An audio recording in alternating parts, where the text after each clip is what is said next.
lead. 3 seconds left. No timeouts. Neal inbounds. Desmond Cambridge. Oh! He got it! He won it! Arizona State has done it! My goodness! Desmond Cambridge Jr. The Sun Devils have taken down number 7. That the call from CBS Sports as Desmond Cambridge nails the half-court shot at the buzzer to give Arizona State an 89-88 win over number 7, their rivals, Arizona, over the weekend. Welcome to Bottom of the Sixth here on Blaze Radio and BlazeRadioOnline.com here on Monday, February 27th, 2023. It was the moment of the weekend, and guys, I gotta ask you, right off the bat, do the Sun Devils still have a chance to make it to March?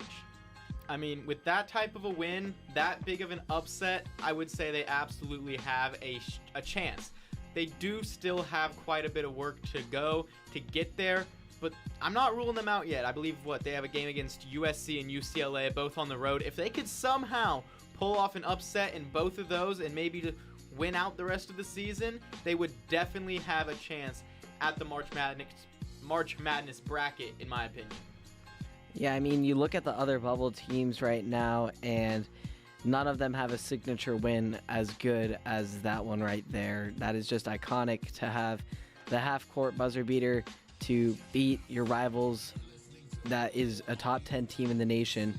And not only that, it means so much more to Arizona State than just staying alive for the tournament. This means so much. Chris Cartman tweeted it out. It's this probably saved Bobby for the next season for his contract. Just in the contract to come. This saved Bobby. This saved the Sun Devils season. It was just amazing. It was really just a lot of moment captured. Before we discuss further, we listen in. Ryan Blank on the call here on Blaze Radio. Let's hear it. Cambridge push one up. Good if it goes. The shot is good! Desmond Cambridge wins it for the Sun Devils! From past midcourt, Arizona State gets a massive win! The Sun Devils' leading scorer puts it on ice! Yeah, I mean, it was just the shot. It was electric. I mean, I wasn't even watching the game. I won't lie. I wasn't there in person or anything, obviously, but I was in my dorm. I was probably watching YouTube or something, and I heard the floor just erupt when that shot happened. I heard people running down the halls, running to another dorm room, banging on the doors, just celebrating like crazy. Taylor Place, and honestly, all of ASU was just absolutely electric when he hit that shot. I was in room 320 actually watching the game, and it was just pure madness. And my thing with the shot, though, is at the line, there was a 50% free throw shooter. He misses it, Arizona wins. You're not going to be able to get as good of a shot, as good of a look if he makes that second shot. If he misses that second shot. But he makes it and then just gives Desmond Cambridge an opportunity to hit a shot he has hit before this season against UCLA, and it was just awesome. Just awesome. It's embarrassing for U of A, who's a top 10 team in the country, for such poor game management. Okay, you missed the first free throw, that's fine. You needed that to put the game pretty much on ice, because if you make the second one, okay, then it's a 4-point game. You miss it, ASU's not going to get enough time to put up that shot. To make the first, or to miss the first and make the second. In basketball, they don't teach you to miss your free throws, but my gosh, that is just such poor game management. And you have a 50% free throw shooter, and the one time he makes it is the worst possible time. Yeah, so Desmond Cambridge is that guy. We'll have more on him at the end of the show. Today he became the Pac-12 Player of the Week for that shot and his 19-point performance. For the third time this season, he's the only player who's won that award 3 times. So you gotta wonder, is Cambridge one of the best players in the pack? Currently? Yeah. He's up there. I definitely, I think there's some separation between him and some other players in the Pac-12. I think Jaime Jaquez still has an edge in UCLA and with the things he's been able to do.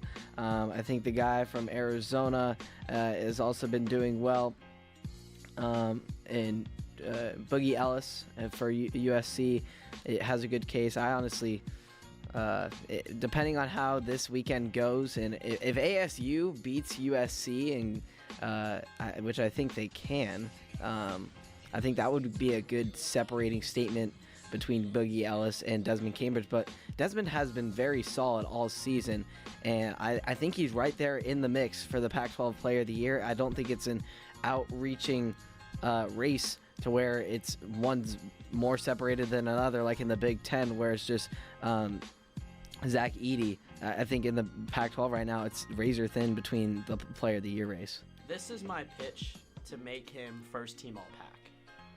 He just is, and I said this a few weeks ago when I went on my rant about ASU basketball, is that he's the best shooter on this team. His shot selection at time is absolutely garbage, and on the possession that you thought it would be ASU's last, the shot selection, awful. Just an awful shot, like a very low percentage shot. But of course he hits it from half court. He admitted it, though. He admitted that he has bad shot selection, but it's like, you miss half the shots you don't take, so I guess that was true. Eventually, that'll progress. He'll get a little better with that over time, but I mean, he definitely does have a very strong case for being one of, if not the best players in the pack. Like Blake was saying, though, there are quite a few other people that also do have a very good case, and with their teams having a bit more success so far this season, I think I would have to lean more towards those type of players, but he obviously is a very talented, very just spectacular player who makes extremely amazing highlight moments just like this, and has a very strong case as a top 5 at least, probably higher. Yeah, Azuolas Tobias was the guard from Arizona that I was trying to get at. Yeah, he's been very solid all season. So Cambridge said after the game, I didn't think it was going to go in. I just want it to be close, like a close miss, and just the crowd to go, oh, like what could have been. He made the shot, and he didn't know what to do. So from my perspective, I think ASU would remain on the bubble. They can probably lose to UCLA. That makes the USC game a must-win on Sunday. So they have UCLA first on Thursday. Sunday will be the USC game. Here's my question, though. Yeah. UCLA has already locked up the pack. Yeah. Do they sit their starters? In the championship? No, against ASU. I doubt it. I don't know. It's a good question. Just if they hadn't locked it up, that would be a different story. But now that they've locked up the Pac-12 title, they could care less about what happens out of the bottom 3 of the conference between Oregon, ASU, and USC. And if anything, they'd want USC to get probably screwed over. Well, yeah, and so basically, the Pac won't have more than 3 teams in the tournament. Right. UCLA, Arizona, probably locks. And if ASU loses that game on Saturday, their season's over, essentially. To me, it's that they need to win 1 or 2 this weekend, and then things get interesting. If they beat UCLA, I think a semifinal appearance in the tournament, which means you only win 1 game in the tournament, could get you in. If they lose to UCLA, beat USC, I think they need to make a championship appearance in the Pac-12 tournament. And it's going to come down to the tournament. It's going to be so stupid close, though. It depends who you ask. Some people have them in, some people have them out. But coming into the week, I said they probably need to go 2 out of 3. They probably need to beat 2 out of 3 out of Arizona, USC, UCLA. And then they need to beat one of those, probably one of the ranked teams, again in the Pac-12 tournament. So it's going to be very interesting. All eyes are going to be on Vegas, which is what you want, if you're a Sun Devil fan. Yeah, I mean, like you were saying, it's really going to come down to how they perform in the Pac-12 tournament. If they get bounced in the first round and don't do anything, yeah, it's over. They're not going to March Madness. But if they put up a strong showing, then I think there's definitely a very, very strong chance that they will be playing in March. Who you guys got to win the tournament, Pac-12? I feel like not UCLA. I really don't. Mine's not UCLA. As a team that wins the tournament, the team that wins the regular season championship is a top 10 team in the country. not them. My answer is probably going to be Arizona, the 2 seed, or whoever ends up being the 3 seed, which could be USC, or it could be ASU, depending on what happens this weekend. I think whoever's the 3 seed, I think will probably win the tournament. I really do, because UCLA doesn't need to win this tournament. They really don't. And Arizona, they probably need it a little bit more, but they still don't need it. Like, they're going to make the tournament. So I think the 3 seed of this tournament is going to want to have it the most. And if it's ASU, if they come out of this weekend with a sweep, which would be monumental, go into the tournament 3-0, if they're that 3 seed, they're going to have a chance. I think generally the hottest team will have the best chance to win, and the hottest team often is not the team at the top because they've been cruising all season. I mean, I kind of feel like Arizona's going to win the tournament, Yeah. but as a Sun Devil, I cannot choose them. So I will, of course, be choosing ASU just because we need it, and I am 100% being biased on this one. But the Sun Devils need to perform well in this tournament, so you can't perform much better than winning the whole thing. So go out, do that, get into the March Madness. Maybe they'll make the tournament. Why not? I got a different pick than both of you. Okay. think He's going to say Oregon State. No, I'm not gonna say. I'm not that crazy. But I actually will say their rivals Oregon. I think Oregon's been playing well down the stretch. They had a good showing in a rivalry matchup against Oregon State, who's been on upset alert lately. And I think Oregon is a type of team that you see make some noise in the postseason, especially when come March Madness time. They're a team. Dana Altman has been very experienced in this postseason play, and he's led teams to the Sweet 16 consistently. And although they had a down year last year going into the NIT, I think they've got a hunger coming into the Pac-12 tournament, knowing they are slightly on the edge, near the bubble, not necessarily on it, but they are near the bubble, and they know they have to perform well in the tournament. And I think they are going to put together some crucial performances and have some critical players come through down the stretch and able to take the Pac-12 tournament. Well, it's less than 48 hours till March, so I guess all we can really Nicholas do... Hodel is about to blow I up think 320. he's gonna explode. He's gonna have a rocket up his butt. It's gonna be wild.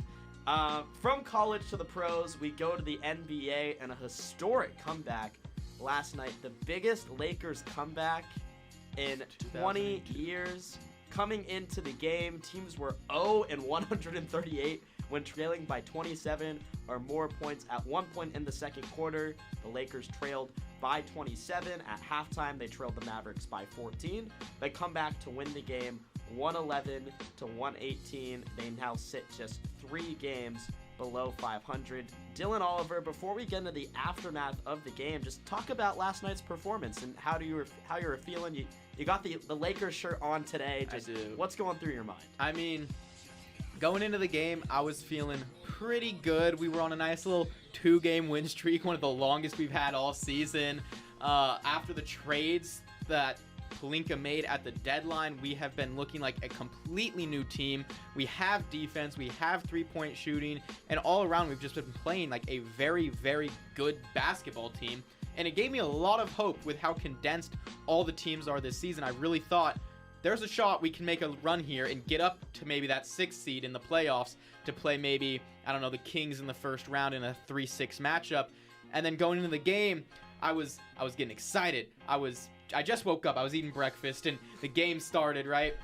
And we went down real quick. I mean, it was 9-10, and then I turned it off to walk back from breakfast. By the time I got back, the Lakers were down like 15 points, and I was like, shoot, this might be a problem. And then it just kept going and going and going. And at one point, the Lakers were 0-18 from the 3-point line. And That's an ASU stat if I've ever heard one. 0-18, and the Mavericks were shooting like 10 for 19, and I was like, all right, this is just one of those games. I mean, there's nothing we can we just can't buy a basket. They're hitting everything. It's just not going well. And that was when we went down 27, and I was like, I'm not gonna say it's over just yet. I think we have a chance. Not a good one, but the slight chance. And then out of nowhere, we put Jared Vanderbilt in. Jared Vanderbilt started clamping up Luka. Nobody could score for the Mavericks. We just completely flipped the switch. We got down to 14 at halftime, and I was like, low key, we can win this game in the second half. Second half, same thing. We just kept going, bringing it all the way back up until the point where we won, and it was just an absolutely amazing, phenomenal team win for so many different players. Like I said, Vanderbilt had, I believe, 18 rebounds, 8 of those being offensive rebounds. He was defending Luka like crazy, had 4 steals. Anthony Davis was the dominant Anthony Davis he should be always. He had the 30 points. They were going to him late in the game. And then LeBron James is, LeBron James, that's a sensitive subject right now. I'll get back to that one in a little bit. But LeBron was being LeBron, facilitating, playing great like usual. And it was just, this Lakers team has so much depth now. And so just everything that the Lakers didn't have before the trade deadline, they now have. And they actually look like a good basketball team. I think the most impressive part of this, at least after the All-Star break, I don't think we've seen D'Lo take much of the floor since the All-Star break. And so doing all this majority without D'Lo is pretty impressive. And I know, I'll just swing it back to you. With LeBron, we know, obviously now, with the breaking news that he is injured with that severe foot injury, it will be out for multiple weeks. Do you think that this supporting cast that you were able to get to support around LeBron is going to, I'm not saying they have to necessarily get the aspirations that LeBron was hoping for, and now the 6th seed might be in jeopardy, but do you think that they can get you at least to the 7 or 8 and be in that top part of the play-in, which I think is not a bad position? I do. That's tough because obviously LeBron is so great and one of the biggest pieces, if not the biggest piece of this entire Lakers team. So now with the news breaking that he is probably going to miss multiple weeks, my dreams of the 6th seed are kind of dead along with that news when that came out. I'm eyeing a play-in spot now. I think it is still possible that we could get a 7 or 8 seed, but it's definitely going to be difficult because the one game that the Lakers have lost since the trades have been made was the game LeBron didn't play. And in that game, we looked like just not like a phenomenal team. But I think with the way Anthony Davis played in that last game, if he can keep that going, whenever D'Angelo Russell comes back, should be a few more days, couple more games. If Malik Beasley and Vanderbilt and Rui Hachimura and those guys can continue to step up the way they have been doing with a dominant force like Anthony Davis protecting the paint and being able to score on the other side of the ball, I think there's still a chance the Lakers can make the playoffs and potentially win a first-round series if LeBron James comes back. That will be very, very difficult considering the fact it would probably be against a team like the Nuggets, maybe the Suns. If we're playing the Suns, I don't think we stand a chance. I don't think you stand a chance either with the Nuggets. You don't stand a chance against the Nuggets. If we get the Nuggets and LeBron is back and we're all healthy, I think we stand a chance. No, I don't understand. Okay. There's no shot. I was listening, who's that podcast? The Old Man and the Three podcast, and JJ Redick was talking about how everyone sleeps on Jokic, and at the beginning of this year, I was also kind of tired of Jokic being hyped up as the 3-time MVP or just like winning MVP again and constantly doing it, because I thought it was kind of a Russell Westbrook scenario. But I mean, Ben can probably hop in on this, but just now I've come into the light, like they're at least comparing to the next best guy, Joel Embiid. By far, it's been Jokic this season. There's just no one close to touching him, and he's led his team to unprecedented success this season, more so than the Nuggets have had in seasons prior, at least in the regular season. 100%. 27 triple-doubles. I think he got his 28th last night, no? 28. He's 20. The Nuggets are 28-0, and he gets a triple-double. So he's just been incredibly dominant, and just his caliber of skill level and basketball IQ is something I've never seen, and I just think that this season, more than ever, I think this is his best season that he's had out of all his MVPs. No, it's undeniable. Jokic is absolutely phenomenal and probably going to go and win his 3rd MVP. And the Nuggets are great, but I've never seen them actually accomplish anything with this core. I mean, nor have I. But this is So, a- like, this- I guess the bubble, I guess. But this is new. This is a new like team kind of. It's the core. got a lot the of core, the same. The core is is still the same there. as it was as in the bubble. The thing is that it's a maturity thing. Yeah. And just look at Jamal Murray when you think of maturity. Like, they're just on a whole nother level right now where they're so much smarter and they know how to win. You can have as much talent as you want, but learning how to win is tough. It's undeniable. Like, LeBron James has a good chance to win any playoff game he plays in because he knows how to win. He's a dog in the playoff. That's why he's one of the greatest basketball players, if not the greatest basketball player of all time. But now the Nuggets figured it out. They know how to win. Yeah. Just on that note, before we get to the queued up hymn of the week, I know it's coming. I want to give an honorable mention hymn of the week to my guy, Dame Yep. Dollar, Damian Lillard. Going off for 71 last night, 13 trays. Guy was just lighting it up. I know it was against the Houston Rockets, but 71. 71 is 71. Man. So, That's a lot of points. Like this guy will continue to be the most slept guy in the NBA. Just the fact that he wasn't an all-star starter this year, just once again, just speaking to how underrated he is. But it's because he lives in Portland, and I know from being an Oregonian, no one pays attention to us, even though we have success. And they're right ahead of the Lakers right now. They're not nearly going to have the pieces to support Dame that the Lakers have to support LeBron. Unfortunately, LeBron You now don't injured. even have LeBron. now that LeBron is out. But Dame just continues to defy the odds. I believe this is his fifth 60-point game. He now only trails Kobe for the second most all time because Wilt has 32. Wilt's not real. So Wilt can't be Wilt touched. is not a real person. But yeah, just wanted to shout out my guy Dame because he continues to fight the odds. He's averaging like 40 this month, and he's definitely going to be the Western Conference Player of the Month, no doubt. And I'm just excited to see if he can get us in the play-in. Yeah, I mean, Dame was just absolutely phenomenal, and I'm not going to lie, for a minute there, I was scared he was going to pass Kobe's 81, and I was getting really nervous. I did not want to see that happen. But he did it in less minutes than 12 less minutes than Donovan Mitchell's earlier this season. It's unbelievably impressive, and He if kind of it reminds were, me of, or Desmond Cambridge kind of reminds me of Dame. I was going to say, if it were any other week that he did this on, Dame would easily be the hymn of the week, but since our very own ASU point guard did what he did, you know it has to go to him.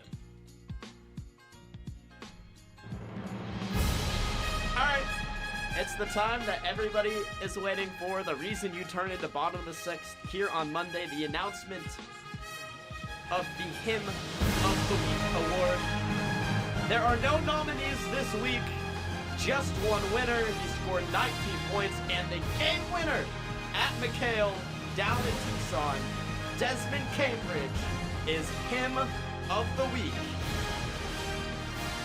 As the Sun Devils see another day. Keep their March Madness hopes alive.